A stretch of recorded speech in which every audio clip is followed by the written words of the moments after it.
సృష్టి కేసులో A1 నిందితురాలు నమ్రతను రెండో రోజు కస్టడీలో విచారించనున్నారు పోలీసులు. నార్త్ జోన్ డీసీపీ ఆఫీసులో ఎంక్వైరీ చేయనున్నారు. నిన్న 6 గంటల పాటు ఆమెను విచారించారు. సరోగేసీ, IVF, శిశువుల కొనుగోలు, విక్రయాలు సహా అనుమతులు లేకుండా హాస్పిటల్ నిర్వహణ అంశాలపై నమ్రతను ప్రశ్నించారు పోలీసులు. విజయవాడ, వైజాగ్, హైదరాబాద్ సృష్టి ఫర్టిలిటీ బ్రాంచ్ల వివరాలు అడిగారు పోలీసులు. చైల్డ్ ట్రాఫికింగ్ పై అడిగిన ప్రశ్నలకు నమ్రత నోరు మెదపనట్లు సమాచారం. ఇవాళ A3 కళ్యాణి ఆచేయమ్మ, A6 ధనశ్రీ సంతోషిని కస్టడీలోకి తీసుకోనున్నారు గోపాల్పురం పోలీసులు. ఇద్దరిని 5 రోజుల కస్టడీకి అనుమతించింది న్యాయస్థానం. విశాఖపట్నం బ్రాంచ్లో మేనేజర్ కళ్యాణి, సృష్టి అక్రమ వ్యవహారంలో కీలక పాత్ర పోషించినట్లు భావిస్తున్నారు పోలీసులు. స్పర్మ్, అండాలు, శిశువుల కొనుగోలులో మధ్యవర్తి ధనశ్రీ సంతోషి కీలకంగా వ్యవహరించినట్లు భావిస్తున్నారు. వీరి దగ్గర రాజస్థాన్ దంపతులకు ఇచ్చిన బాబు వివరాలుండే ఛాన్స్ ఉన్నట్లు అనుమానిస్తున్నారు. ఇవాళ డాక్టర్ నమ్రతతో పాటు కళ్యాణి అచ్చయ్యమ్మ, ధనశ్రీ సంతోషిని కస్టడీ విచారణ చేయనున్నారు పోలీసులు. ఇదే ఇష్యూకి సంబంధించి డీటెయిల్స్ తెలుసుకుందాం. అజయ్ మనతో లైవ్ లో జాయిన్ అవుతున్నారు. అజయ్, ఇవాళ డాక్టర్ నమ్రత సెకండ్ డే కస్టడీ ఎలా ఉండబోతోంది? విచారణకు సంబంధించి ఎట్లాంటి ఇష్యూస్ ఇవాళ టచ్ చేయబోతున్నారు?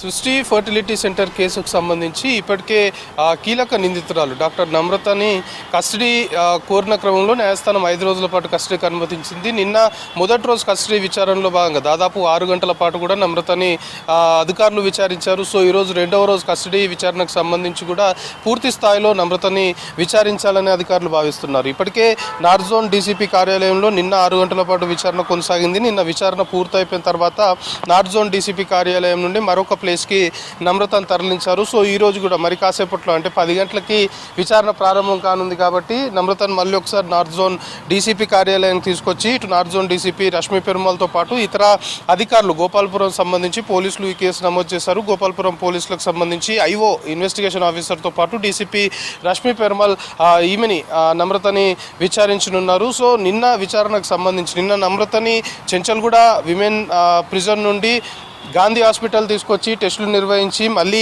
విచారణకి కస్టడీ విచారణకు తీసుకొస్తున్న క్రమంలో కూడా నమ్రత ఒకటి చెప్తుంది, నన్ను కావాలని ఈ కేసులో ఇరికించారు. ఒక ఆర్మీ ఆఫీసర్ సంబంధించి చేసిన ఆరోపణలు బట్టి తనపై కేసు నమోదు చేశారు.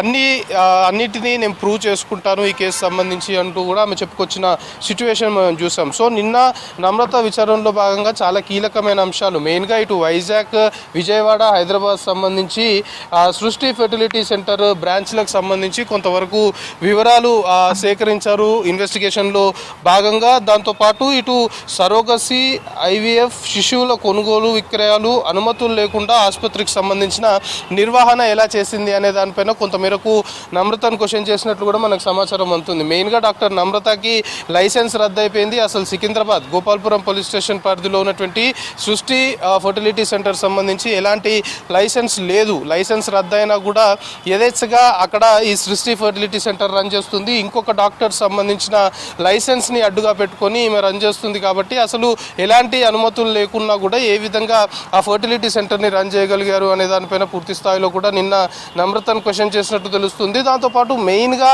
ఇక్కడ సరోగసీ పద్ధతిలో పిల్లల్ని ఇస్తున్నాము అనేది చెప్పడము, ఈ విధంగా ఆ మగవారి యొక్క స్పర్మ్తో పాటు ఆడవారి అండాలు వీటన్నిటిని కూడా సేకరించి మొత్తము పిల్లల్ని మాత్రము అంటే వేరే మారుమూల ప్రాంతాల నుండి వచ్చిన దంపతులకు సంబంధించి వాళ్ళకి డబ్బు ఆశ చూపి వాళ్ళు వన్స్ డెలివరీ అయిపోయిన తర్వాత వాళ్ళ పిల్లల్ని తీసుకొని వచ్చి ఎవరైతే ఇక్కడ కస్టమర్స్ ఉన్నారో వాళ్ళకి తాము సరోగసి ద్వారా పుట్టిన పిల్లలు అని చూపించి మొత్తం కూడా ఒక మాయ చేసింది నమ్రత అనే ఆరోపణలు ఉన్నాయి. దానికి సంబంధించి కొంతమేరకు ఎస్టాబ్లిష్ కూడా చేసుకున్నారు. ఎందుకంటే తాజా కేసు సంబంధించి కూడా అసలు ఈ సృష్టి ఫర్టిలిటీ సెంటర్ సంబంధించిన కేసు కూడా ఇదే విధంగా ఒక దంపతులు పిల్లలు కావాలని వచ్చిన తరుణంలో వాళ్ళకి వైజాగ్లో అంటే విజయవాడలో టెస్టులు శాంపుల్స్ తీసుకున్నారు. దాని తర్వాత వైజాగ్లో డెలివరీ జరిగింది అంటూ ఒక బాబుని ఇచ్చారు. దాని తర్వాత వాళ్ళకు అనుమానం వచ్చింది ఆ బాబు యొక్క సిమ్టమ్స్ పైన, ఆ బాబు యొక్క బిహేవియర్ మొత్తం కూడా డిఫరెంట్గా ఉండడంతో వేరే చోట DNA టెస్ట్ చేయించారు. DNA టెస్ట్లో తమ బాబు కాదు అని తేలిన తర్వాతనే ఈ ఎంటైర్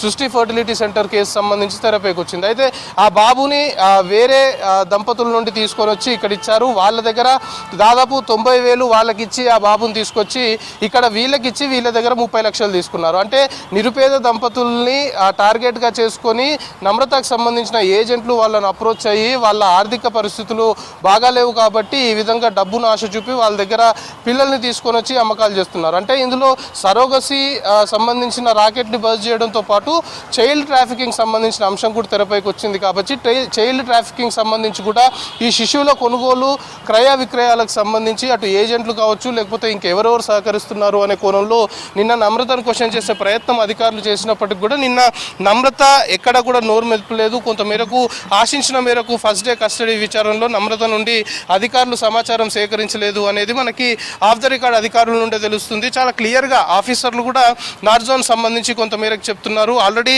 నమ్రత పైన గతంలో ఇరు తెలుగు రాష్ట్రాల్లో కూడా 10కి పైగా కేసులు ఉన్నాయి కాబట్టి ఆమె ఈ క్రిమినల్ కాన్స్పిరసీ ఈ క్రిమినల్ బ్యాక్గ్రౌండ్ ఉంది. సో విచారణ ఏ విధంగా ఉంటుంది అనేది కూడా ఆమెకు తెలుసు కాబట్టి కొంతమేరకు తెలివిగా తప్పించుకునే ప్రయత్నం చేస్తుంది అనేది చెప్తున్నారు. సో ఇంకా 4 రోజులకు సంబంధించిన కస్టడీ విచారణ ఉంది కాబట్టి ఈ 4 రోజుల కస్టడీ విచారణలో చాలా కీలకమైన క్రెడిబుల్ ఇన్ఫర్మేషన్ సేకరించాలని అధికారులు భావిస్తున్నారు. ఇక ఈ కేసులో A3గా ఉన్నటువంటి కళ్యాణితో పాటు ఇటు A6గా ఉన్నటువంటి ధనశ్రీ సంతోషికి సంబంధించి కూడా వాళ్ళిద్దరిని కస్టడీకి అనుమతించింది న్యాయస్థానము. 5 రోజుల పాటు కస్టడీకి అనుమతించింది. సో ఈరోజు వాళ్ళిద్దరిని కూడా మరి కాసేపట్లోనే గోపాలపురం పోలీసులు కస్టడీలోకి తీసుకొని ఉన్నారు. అయితే వాళ్ళని కస్టడీలోకి తీసుకున్న తర్వాత వాళ్ళ నుండి కూడా చాలా క్రెడిబుల్ ఇన్ఫర్మేషన్ సేకరించాలని భావిస్తున్నారు. మెయిన్గా అచ్చాయమ్మ కళ్యాణి వైజాగ్ సంబంధించిన ఈ బ్రాంచ్ ఏదైతే ఉందో అందులో మేనేజర్గా పనిచేస్తుంది కాబట్టి ఆమె ఈ క్రయ విక్రయాలు అనుకోవచ్చు లేకపోతే ఈ సిరాగసి సంబంధించి ఇతరేతర వీటన్నిటిలో ఈ వ్యవహారంలో కీలకంగా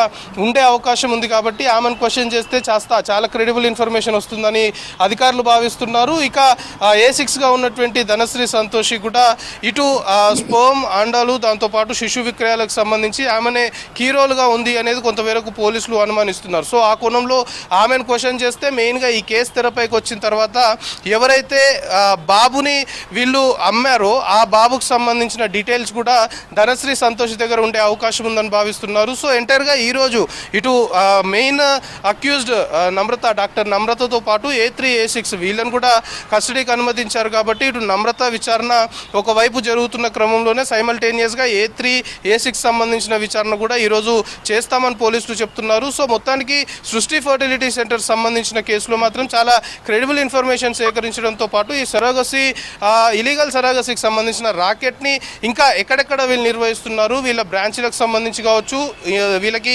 ప్రత్యక్షంగా కావచ్చు పరోక్షంగా కావచ్చు ఇంకా ఈ కేసులో ఎవరు ఇన్వాల్వ్ అయ్యారు అనే కోణంలో క్వశ్చనింగ్ చేసే అవకాశం ఉంది. మెయిన్గా ఈ శిశు క్రయ విక్రయాలతో పాటు ఇందులో ఏజెంట్లు అనుకోవచ్చు లేకపోతే ANMలకు సంబంధించిన పాత్ర పైన అనుమానాలు ఉన్నాయి. వాళ్ళ పాత్ర కూడా తెరపైకి వస్తున్న పరిస్థితి ఉంది కాబట్టి ఎవరి పాత్ర ఎంత మేరకు ఎవరి ఇన్వాల్వ్మెంట్ ఎంత మేరకు ఈ కేసులో ఉంది అనే దానిపైన పూర్తి స్థాయిలో ఆరా తీసే అవకాశాలు కనబడుతున్నాయి. సో ఈరోజు మరి కాసేపట్లోనే ఈ కేసు సంబంధించి మెయిన్ నిందితురాలు మెయిన్ అక్యూజ్ నమ్రతని మరి కాసేపట్లో నార్త్ జోన్ DCP ఆఫీస్ తీసుకొచ్చి 2వ రోజు కస్టడీ విచారణ చేయనున్నారు. ఆమెతో పాటు దాని తర్వాత A3 A6 సంబంధించిన నిందితుల్ని కూడా ఈరోజు కస్టడీలో చాలా క్రెడిబుల్ ఇన్ఫర్మేషన్ సేకరించే దిశగానే పూర్తి స్థాయిలో విచారణ చేయాలని అయితే పోలీసులు భావిస్తున్నారు. సౌజన్య.